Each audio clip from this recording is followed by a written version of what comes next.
구세프 안톤 체호 1890년 1. 이미 날이 저물어 곧 밤이 찾아들 것이다. 전역한 군인 구세프가 침상에서 고개를 들며 작은 소리로 말한다. 제 말 들려요, 아벨 이바니치? 수찬에 있는 군인이 이런 얘기를 해준 적이 있어요.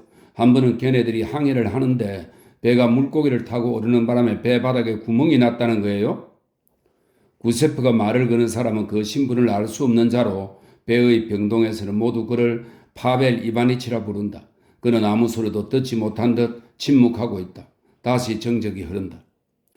바람이 배의 사꾸를 따라 불며 스크루를 흔들고 파도를 일으키고 침상을 흔들어 삐걱거리는 소리를 내지만 귀는 이미 오래전부터 이 모든 것에 익숙해져 주위의 모든 것이 말없이 잠들어 있는 듯하다. 지루하다. 종일 카드 놀이를 하던 3명의 환자들, 그러니까 보병 2명과 수병은 이미 잠들어 잠꼬대를 하고 있다. 배가 흔들리기 시작하는 것 같다. 구세프 아래쪽 침상이 천천히 솟구쳤다 내려앉는 것이 마치 숨이라도 쉬는 듯하다.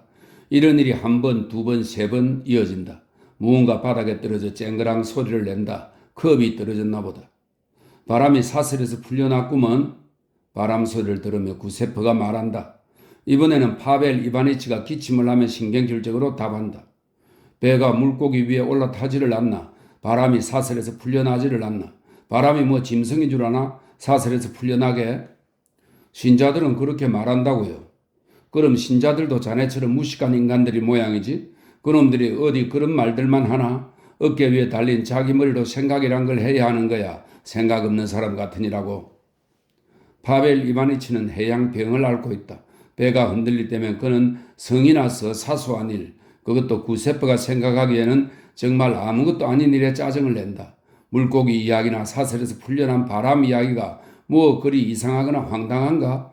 물고기 크기가 산만하고 등은 철갑상어처럼 딱딱하다고 생각할 수 있지 않은가? 또 세상이 끝나는 곳에 두터운 돌벽돌이 서 있고 그 벽에 못된 바람이 묶여 있다고 생각할 수도 있지 않느냐 말이다. 바람이 사슬에서 벗어난 게 아니라면 도대체 그 자식들이 왜 이렇게 미친놈처럼 온 바다를 헤집고 다니며 개처럼 발광하느냐 말이다.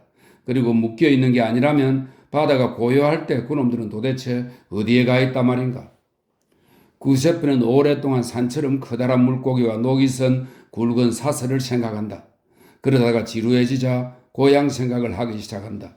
그는 지금 극동지역에서 5년간 군복무를 마치고 고향으로 돌아가는 길이다. 눈앞에 눈 덮인 거대한 연못이 떠오른다. 연못 이편에는 높은 굴뚝에서 검은 연기를 뿜어대는 벽돌색 도자기 공장이 있고 저편에는 시골 마을이 자리 잡고 있다. 끝에서 5번째 집 마당에서 동생 알렉세이가 썰매를 타고 나온다.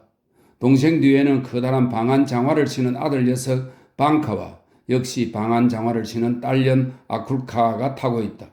알렉세이는 술을 마신 얼굴이고 방카는 웃고 있는데 목도리를 두른 아쿨카의 얼굴은 보이지 않는다. 저 녀석 저러다가 애들을 꽁꽁 얼리겠네. 구세프가 생각한다. 하나님, 저놈들에게 지혜를 주세요. 그래서 부모를 공경하고 어미 아비보다 똑똑한 척 안 하게들 해주세요. 여기 새 신발 깔창이 필요합니다. 병든 수병이 낮은 목소리로 잠꼬대를 했다. 네. 그 바람에 구세프의 생각이 끊긴다. 난데없이 연못 대신 눈이 없는 커다란 황소의 머리가 보인다. 눈 위를 달리던 말과 썰매는 검은 연기 속으로 사라져버린다. 어쨌거나 혈육들을 보았으니 기쁘다. 숨이 막힐 정도로 기뻐 온몸에 소름이 돋고 손가락마저 떨린다. 하나님이 보게 해주신 거야. 그는 웅얼대다 갑자기 눈을 뜨더니 어둠 속에서 물을 찾는다. 물을 마시고 자리에 누우니 다시 썰매가 달린다. 그리고 다시 눈 없는 황소 머리와 연기, 구름이 어른댄다. 그렇게 동이 틀 때까지 계속된다. 2. 먼저 어둠 속에서 푸른 원이 보인다. 이건 둥근 창문이다. 이어 옆 침상에 누운 파벨 이바니치의 모습을 조금씩 알아볼 수 있다. 누운 자세로는 금세 숨이 막히기 때문에 파벨 이바니치는 앉아서 자고 있다. 그의 얼굴은 잿빛이고 코는 길고 뾰족하다. 무섭게 이어인 후로는 관자놀이 부분이 푹 꺼져 눈이 거대하다 싶을 만큼 커 보인다. 드문드문 턱수염이 나 있고 머리는 길다. 얼굴만으로는 그가 귀족인지 상인인지 농민인지 도무지 알 수가 없다.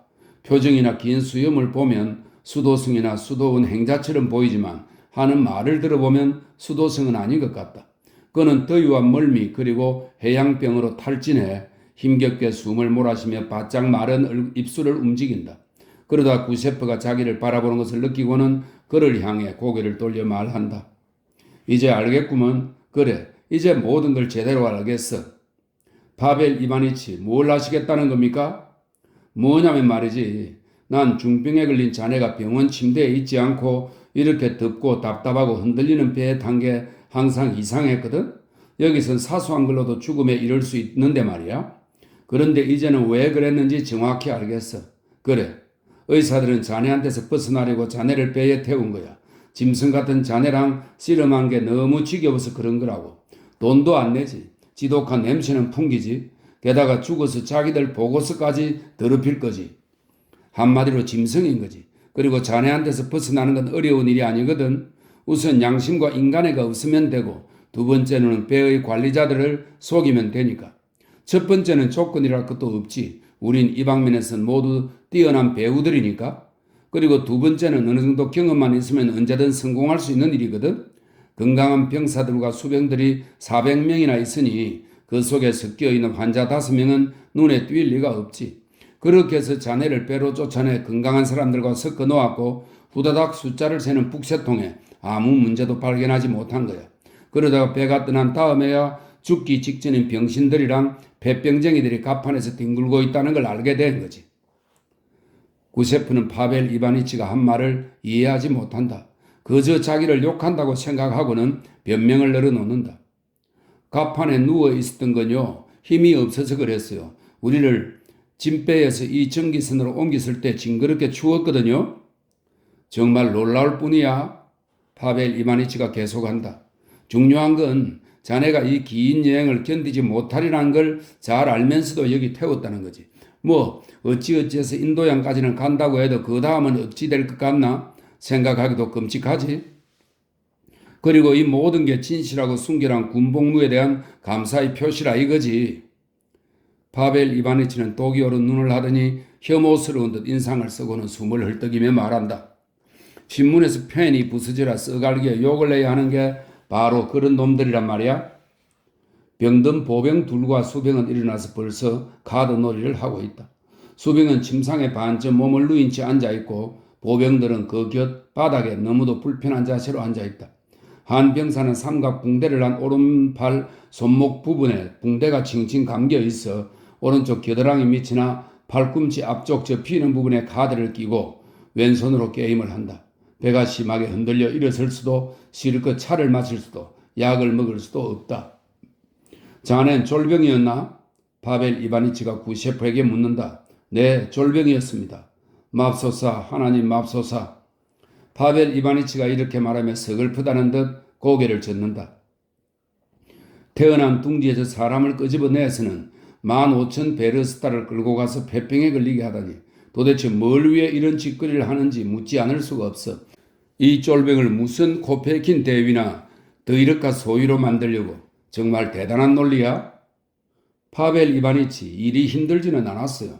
아침에 일어나서 장화를 닦고 사모바르를 준비하고 방을 치우고 나면 할 일도 없어요. 중위님은 온종일 설계도를 그리시면서 하나님께 기도를 드리든 책을 읽든 밖에 나가 돌아다니든 마음대로 하라고 하셨죠. 정말 살만했습니다. 그래, 아주 좋군. 중위는 설계도를 그리고 자네는 종일 부엌에 앉아서 고향을 그리워하는 거지. 설계도라고? 중요한 건 설계도가 아니라 사람의 삶이라고. 인생은 돌아오지 않으니 소중히 여겨야 한단 말이야. 물론 그렇지요. 파벨 이바네치. 나쁜 사람은 집에서건 일터에서건 어디서도 용서를 받을 수가 없죠. 하지만 제대로 살고 순종하면 누가 시비를 걸겠습니까? 교육을 많이 받으신 나리들이니 이해를 하시죠. 전 5년 동안 한 번도 군대 영창에 간 적이 없었어요. 매를 맞은 것도 제 기억에 맞다면 한 번밖에 없었고요. 왜 맞았지? 싸워서 맞았습니다. 제가 싸움질을 좋아하거든요. 한 번은 우리 병력 마당에 중국 놈 4명이 들어오는 겁니다. 장작을 날랐던가? 그건 기억이 안 나요. 그냥 심심해서 그놈들을 때려 눕혔죠. 그랬더니 그중 어느 망할 놈의 코에서 코피가 나는 거예요. 중위님이 창문으로 그걸 보고는 화가 나셔서 제 기싸대기를 한 대 치셨죠. 자넨 정말 미련하고 불쌍한 인간이군. 파벨 이바니치가 중얼거린다. 아무것도 이해를 못해. 그는 흔들리는 배 때문에 완전히 녹초가 되어 눈을 감는다. 그의 머리는 뒤로 젖혀지기도 하고 가슴팍으로 떨어지기도 한다. 몇 번이나 누워보려 하지만 숨이 막혀와 그것 또한 되지 않는다. 도대체 중국인들을 왜 때린 건가? 잠시 후 그가 묻는다. 그냥요. 마당에 들어오니 그냥 때렸죠. 침묵이 흐른다. 2시간 신이 나서 욕짓거리를 하며 카드 놀이를 하던 병사들도 배가 계속 흔들리자 지쳐간다. 그들은 카드를 버려두고 자리에 눕는다. 다시 구셰프의 눈앞에 큰 연못과 공장, 시골 마을이 그려진다. 썰매가 달리고 방카가 우스대고 바보 같은 아쿨카는 덜 외투를 벗어제키고 다리를 내놓으며 보세요, 제 겨울 장화는 방카 끄다고 달라요, 새 거예요 라고 말한다. 5살이나 되었는데도 아직 똑똑하지가 않네. 구세프가 중얼거린다. 다리 들고 설치지 말고 군인 아저씨한테 마실 거나 가져와 봐라. 봉봉 사탕 줄 테니. 화승총을 어깨에 맨 안드론이 사냥한 토끼를 들고 가는데 넉다리 유대인 이사이치익이 그 뒤를 쫓으며 비누 조각과 토끼를 맞바꾸자고 한다. 그리고 여기 오두막 현관에 검은 암송아지가 보인다. 또 웬일인지 돔나가 셔츠를 꿰매며 울고 있다. 그리고 다시 눈 없는 검은 황소의 머리와 검은 연기가 보인다. 위에서 누군가 큰 소리를 지르더니 서너 몇 명이 뛰어가는 소리가 들린다. 거대한 것을 가판위로 질질 끌고 갔거나 무언가 쪼개진 듯하다. 다시 뛰어가는 소리가 들린다. 무언가 큰일이 난 건 아닌가? 구세프가 고개를 들고 귀 기울여 본다. 2명의 보병과 수병은 다시 카드 놀이를 하고 파벨 이바니치는 앉은 채 입술을 우물거린다. 답답한데 숨쉴 힘이 없다. 물을 마시고 싶지만 미지근한 물맛은 그야말로 끔찍하다. 흔들리면 멈추지를 않는다. 갑자기 카드 놀이를 하던 병사에게 무언가 이상한 일이 일어난다. 그는 하트를 다이아몬드라 부르고 셈을 헷갈리며 카드를 떨어뜨리더니 마침내는 겁에 질린 듯 바보 같은 미소를 짓고 모두를 둘러본다. 이보게들, 내가 지금 그가 말하며 바닥에 눕는다. 모두 어리둥절해서 그를 불러보지만 대답이 없다. 스테판, 몸이 안 좋은 거야, 응? 손에 붕대를 감은 다른 병사가 묻는다. 신부님을 부를까, 응? 어이, 스테판, 물 좀 마셔. 수병이 말한다. 자, 여기 물 좀 마셔. 이봐, 왜 컵으로 그 녀석 이빨을 두드려 대는 거야? 구세프가 성을 낸다. 이 멍청한 놈아, 아무것도 안 보이냐? 뭐가? 뭐냐고? 구세프가 그를 비웃는다. 숨을 안 쉬잖아. 죽은 거라고. 뭐냐고? 바로 그거라고. 하나님 맙소사, 미련한 인간들 같으니. 3. 배의 흔들림이 멈추자 파벨 이바니치도 기분이 좋아졌다. 더는 화를 내지도 않고 표정은 신이 난 듯 그만하면 냉소적이다. 마치 자, 이제 내가 하는 이야기를 들으면 댁들은 배꼽이 빠지게 웃을 겁니다 라고 말하고 싶은 듯하다. 둥근 창을 통해 부드러운 바람이 파벨 이바니치 쪽으로 불어오고 사람들의 목소리와 노가 물을 치는 소리가 들려온다. 창문 바로 아래에서는 누군가 듣기 싫은 가느다란 목소리로 앵앵거린다. 중국인이 노래를 부르는 듯하다. 그렇군. 드디어 중간 정박지에 왔어.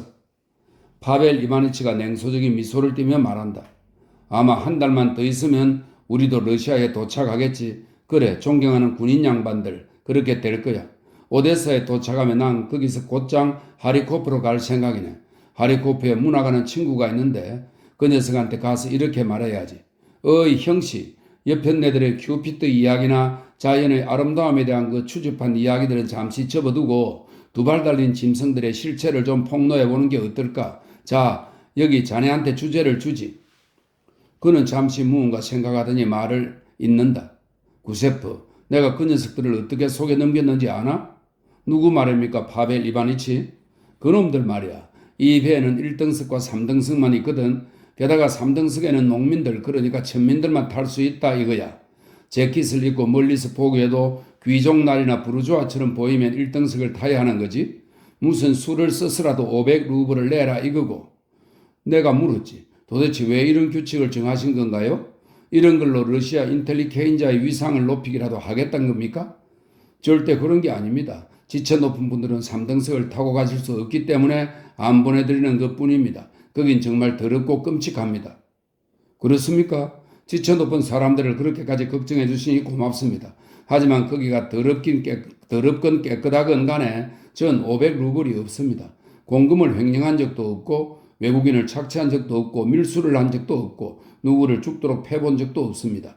그러니 한번 생각해 보십시오. 내가 1등석에 탈 권리가 있을까요? 게다가 스스로를 러시아의 인텔리겐자라고 생각할 수 있을까요? 하지만 그놈들은 논리로는 설득이 안 되더군. 결국 사기를 칠 수밖에 없었지. 긴 농민 외투를 입고 커다란 장화를 신고 술 취한 천민 낯짝을 하고는 매표원에게 가서 말했지. 나으리, 표 한 장만 주십시오. 선생님은 어떤 계층이신데요? 수병이 묻는다. 종교인이지. 우리 아버지는 정직한 사제셨어. 항상 이 세상에 힘 있는 자들의 면전에 대고 진실을 말하셨고 그래서 박해를 많이 받으셨지. 말하는 것이 힘들어 숨을 헐떡이면서도 파벨 이바니치는 계속 말을 이어간다. 그래, 나는 항상 숨김없이 진실만을 말하지.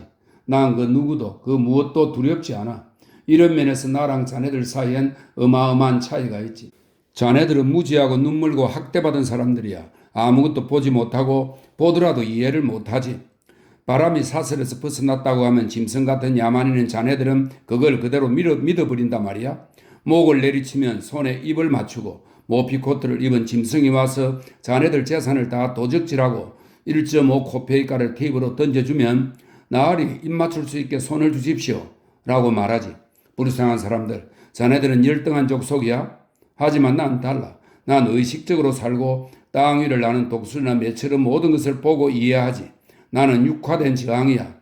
독재를 보면 저항하고 위선자와 사기꾼을 보면 저항하고 성성장구하는 돼지 새끼들을 보면 저항하지. 나는 절대 지지 않아. 스페인의 종교재판도 나를 입 다물게 할 수는 없어. 그래, 혀를 자르면 몸짓으로 저항할 거고 지하 창고에 쳐넣으면 거기서 1베르스타 떨어진 곳에서도 들리도록 외칠 거야. 아니면 그놈들의 시커먼 양심의 짐이 1푸드는 더 늘어나도록 단식이라도 할 거야. 나를 죽인다면 유령이 되어 나타날 거고 나를 아는 모든 사람들은 파벨 이바니치, 당신은 정말이지 참을 수 없는 인간이요 라고 말하지. 난 그런 평판이 자랑스러워. 극동지역에서 고작 3년을 근무했지만 100년짜리 기억을 남기고 왔어. 모두랑 싸웠으니까. 러시아에 있는 친구들도 나한테 이런 편지를 쓰지. 돌아오지 말게. 보다시피 그 말을 들은 나는 일부러 돌아가는 거야. 그래, 이게 바로 내가 생각하는 삶이지. 이거야말로 삶이라 부를 수 있어. 구셰프는 그의 말을 듣지 않고 창밖을 바라보고 있다. 투명하고 부드러운 하늘빛 물 위로 조각배가 눈부시게 빛나는 뜨거운 햇살을 받으며 떠난다. 배에서는 벌거벗은 중국인들이 카나리아가 든 새 장을 위로 쳐들며 외친다. 노래한다, 노래해. 다른 조각배가 다가와 이 배에 부딪히고 작은 전기선이 그 곁을 스쳐 지나간다. 그리고 또 다른 조각배가 지나간다. 그 배에 탄 뚱뚱한 중국인은 젓가락으로 밥을 먹고 있다. 물은 게으르게 철썩이고 흰 갈매기 떼는 수면 위로 느릿느릿 날아간다. 구세프는 뚱뚱한 중국인을 바라보며 하품을 한다. 저 살찐 중국놈의 모가지를 후려 갈게 줬으면. 그는 졸고 있다. 그에게는 자연도 온통 졸고 있는 것처럼 보인다. 시간은 빠르게 흐른다. 눈 깜짝할 사이 하루가 가고 어느새 어둠이 내린다. 배는 이미 밧줄을 풀고 어딘가로 계속 나아가고 있다. 4. 이틀이 지났다. 파벨 이바니치는 이미 앉아있지 못하고 누워있다. 눈은 감겨있고 코는 더 뾰족해진 듯하다. 파벨 이바니치, 구세프가 그를 부른다. 저기 파벨 이바니치. 파벨 이바니치는 눈을 뜨고 입술을 움직인다. 몸이 좋지 않으세요? 괜찮아. 파벨 이바니치가 숨을 헐떡이며 대답한다. 괜찮아. 아니 오히려 더 좋아진 것 같아. 이제는 누워있을 수도 있는 거 보이지? 더 좋아진 거라고. 그럼 다행이네요, 파벨 이바니치. 나랑 자네를 비교해보면 말이야. 난 자네가 불쌍해. 불쌍한 사람 같으니. 내 폐는 건강하고 이 기침은 위에서 나오는 거거든. 난 홍해는 물론이고 지옥도 건널 수 있어. 게다가 난 내 병이나 내가 먹는 약에 대해 비판적인 입장을 취하고 있거든. 하지만 자네는, 무지한 자네는 힘들지. 아주 힘들어. 배가 흔들리지 않고 고요한 대신 사우나에 앉은 듯 덥고 답답하다. 말하는 것뿐 아니라 듣는 일조차 힘겹다. 구셰프는 무릎을 끌어안고 그 위에 머리를 기댄 채 고향 생각을 한다. 아, 하느님, 이런 찜통 속에서 눈과 추위에 대해 생각하는 것이 얼마나 큰 기쁨인지. 썰매를 타고 달린다. 갑자기 말이 무언가에 놀라서 미친 듯이 달리기 시작한다. 길도 도랑도 골짝도 가리지 않고 미친 듯이 내달린다. 시골 마을 전체를 휘저으며 연못을 지나 공장을 지나 들판으로. 잡아! 공장 사람들, 말과 마주치는 사람들이 있는 힘껏 외친다. 잡아! 하지만 잡을 이유가 뭐 있나? 살을 찢는 듯한 찬바람이 얼굴을 때리고 팔을 깨문다. 말 발굽에 튀는 눈덩이가 모자와 옷깃, 목과 가슴에 떨어지고 나무로 만든 썰매의 날이 삐걱대더니 썰매와 말멍에를 연결하는 연결심과 회전축이 끊겨버린다. 무슨 상관인가? 썰매가 뒤집혀 있는 힘껏 눈 사이에 날아가 눈더미에 날아가 처박히는 것이 얼마나 신나는 일인가? 얼굴을 온통 눈에 처박고 있다 일었으면 온몸이 새하얗고 수염에는 고드름이 맺힌다. 모자도 장갑도 없어지고 허리띠는 다 풀려있다. 사람들은 깔깔대고 개들은 짖어댄다. 파벨 이바니치가 한쪽 눈을 반쯤 뜨고는 그 눈으로 구세프를 바라보며 조용히 묻는다. 구세프, 자네 상관은 도적질을 했나? 그걸 누가 알겠습니까? 파벨 이바니치. 우리 모르죠. 그런 이야기는 우리 교회는 안 들어오니까요. 침묵 속에서 긴 시간이 흐른다. 구세프는 무언가 생각하고 헛소리를 하며 때로 물을 마신다. 말하기도 힘들고 듣기도 힘들어 누가 말을 시킬까 두렵다. 1시간, 2시간, 3시간이 흐른다. 저녁이 되고 이어 밤이 찾아오지만 그는 시간이 어떻게 흐르는지 느끼지 못한다. 그저 앉은 채로 영하의 날씨를 생각한다. 누군가 병실로 들어오는 듯한 소리가 나더니 두렁거리는 소리도 들려온다. 하지만 5분이 지나자 모든 것이 잠잠해진다. 천국과 영원한 안식을 팔에 붕대를 감은 병사가 말한다. 정말 안식이 없는 사람이었어? 뭐라고? 구세프가 묻는다. 누구 말이야? 죽었어. 지금 위로 옮겨갔다고. 그렇구먼. 하품을 하며 구세프가 중얼거린다. 천국에 가시길. 자네 생각은 어때, 구세프? 붕대를 감은 병사가 잠시 침묵하더니 묻는다. 그 사람 천국에 갈까 못 갈까? 누구 말이야? 파벨 이바니치 말이야. 갔겠지. 오랫동안 고통을 겪었으니까. 게다가 생각해보면 종교인이었으니 친척 중에 신부님도 많았을 거 아니야. 죄를 용서해달라고 기도해 주시겠지. 붕대를 감은 병사가 구세프의 침상 곁에 앉아서 작은 소리로 말한다. 구세프, 자네도 이 세상 사람이 아니야. 러시아까지 못 갈 거라고? 의사나 간호사가 뭐라고 했나? 구세프가 묻는다. 뭐라고 한 건 아닌데 보니 그래. 곧 죽을 사람은 딱 보면 알 수 있거든. 먹지도 않고 마시지도 않고 너무 말라서 자네를 보기도 무서워. 한마디로 폐병이지. 자네를 걱정시키려고 하는 이야기가 아니라 성찬을 받거나 도유식을 받고 싶어 할까봐 하는 얘기일세. 그리고 돈이 있으면 선임 장교에게 주고. 집에 편지도 못 썼는데. 구세프가 한숨을 내쉰다. 내가 죽어도 집에서는 알지도 못할 거야. 알게 될 거야. 병든 수병이 낮은 목소리로 말한다. 죽으면 그걸 여기 항해 일지에 적어두거든. 그리고 오데사에서 군 감독관에게 등본을 넘기면 그 사람이 어디든 어디로든 그걸 보내주게 되어 있어. 이런 대화들이 구세프의 마음을 옥죄한다. 그리고 설명할 수 없는 갈망이 그를 괴롭힌다. 물을 마셔보지만 시원치 않고 고향 생각을 해보지만 소용이 없고 영하의 날씨를 상상해보지만 그 역시 아니다. 끝내는 1분이라도 더 이 병동에 남아있다간 바로 죽고 말 거라는 생각이 든다. 여보게들 힘들어. 그가 말한다. 위쪽으로 가고 싶어. 예수님 이름으로 부탁하네. 날 좀 위로 보내주게. 그럼세. 붕대를 감은 병사가 말한다. 자네가 거기까지 못 가면 내가 안아다 줌세. 내 목을 잡게. 구세프는 병사의 목을 끌어안고 병사는 건강한 팔로 그를 안아 위로 옮겨간다. 갑판에서는 제대한 병사들과 수병들이 뒤섞여 자고 있는데 그 수가 너무 많아 헤치고 나가기도 힘들다. 이제 땅에 발을 짚어보게. 붕대를 감은 병사가 조용히 말한다. 조용히 따라오게. 내 셔츠를 잡고. 어둡다. 갑판 위에나 돛대 주위에 가득한 바다 그 어디에도 불빛 하나 없다. 뱃머리 끝쪽에 보초병이 마치 조각처럼 꼼짝없이 서 있지만 그마저도 잠든 것 같다. 전기선은 자기 의지대로 가고 싶은 곳으로 흘러가는 듯하다. 이제 파벨 이바니치를 바다에 던지겠지? 붕대를 감은 병사가 말한다. 자루에 담아 던질 거야. 그래, 그렇게 하도록 되어 있으니까. 그래도 집에 가서 땅에 묻히는 게 낫지. 어찌되었건 어머니라도 무덤에 와서 울고 가줄 테니까. 당연하지. 그름과 근초 냄새가 난다. 뱃전에 고개를 떨어뜨린 황소들이 서 있다. 한 마리, 두 마리, 세 마리, 모두 8마리다. 그리고 작은 망아지도 있다. 구셰프는 망아지를 쓸어주려 손을 뻗지만 망아지는 고개를 저으며 그의 소매를 물려고 이를 드러낸다. 망할 놈의 망아지 새끼.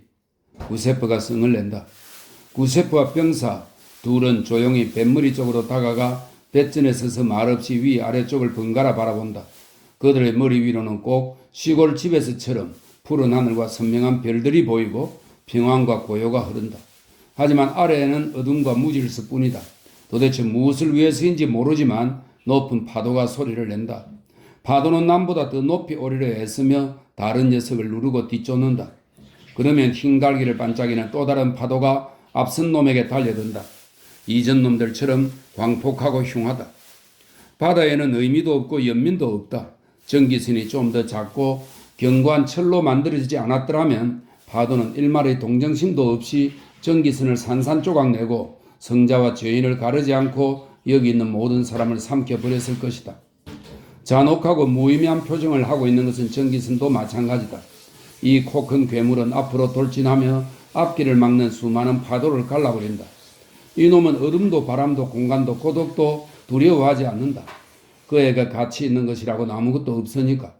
만일 이 큰 바다에 바다 사람들이 살았더라면 이 괴물도 성자와 죄인을 가리지 않고 모조리 짓밟아 버렸을 것이다.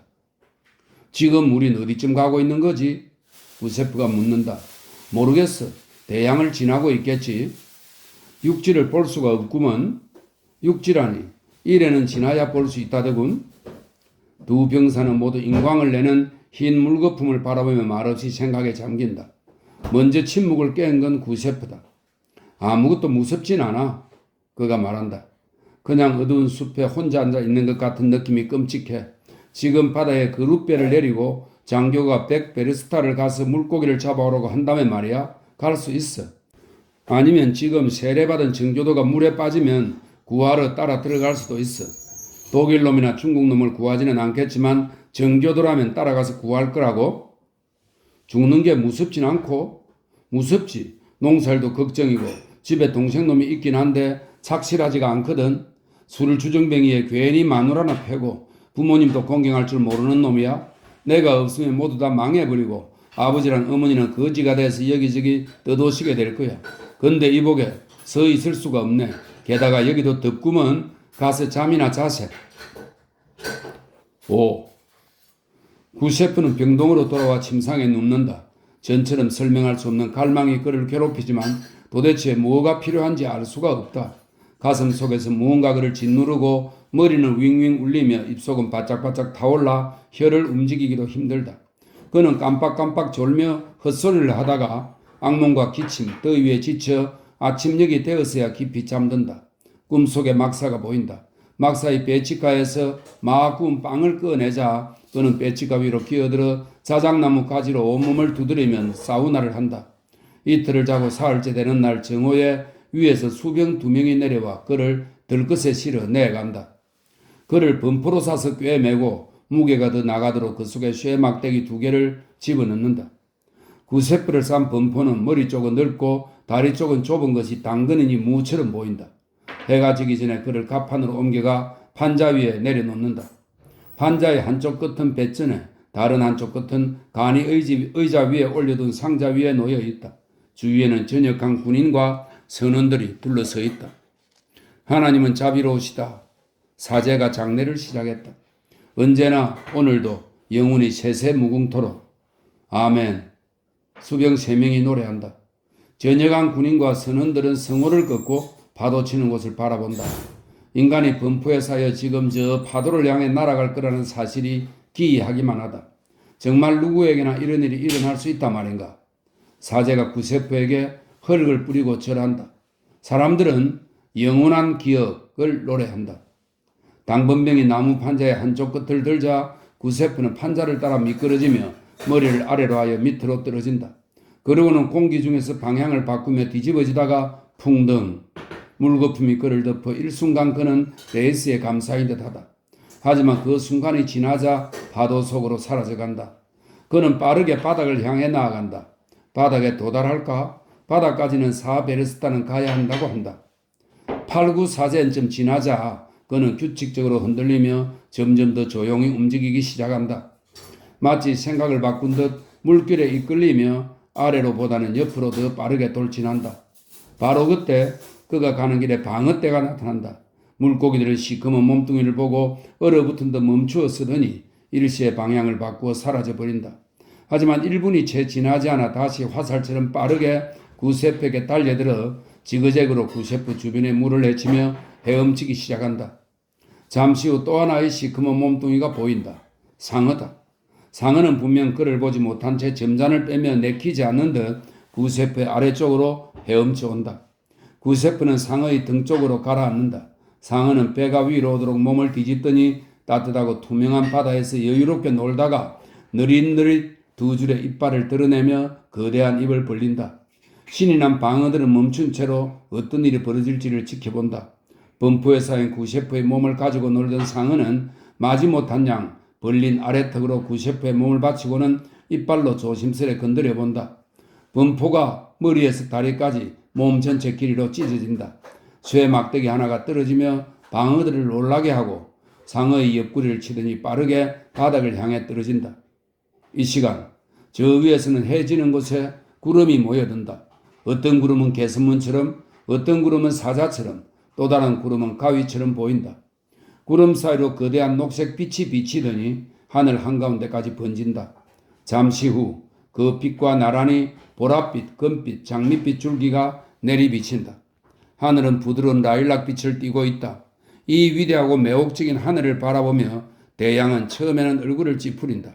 하지만 곧 그 자신도 인간의 말로 형언할 수 없는 부드럽고 열정적이며 기쁨에 넘치는 빛깔을 띄어간다.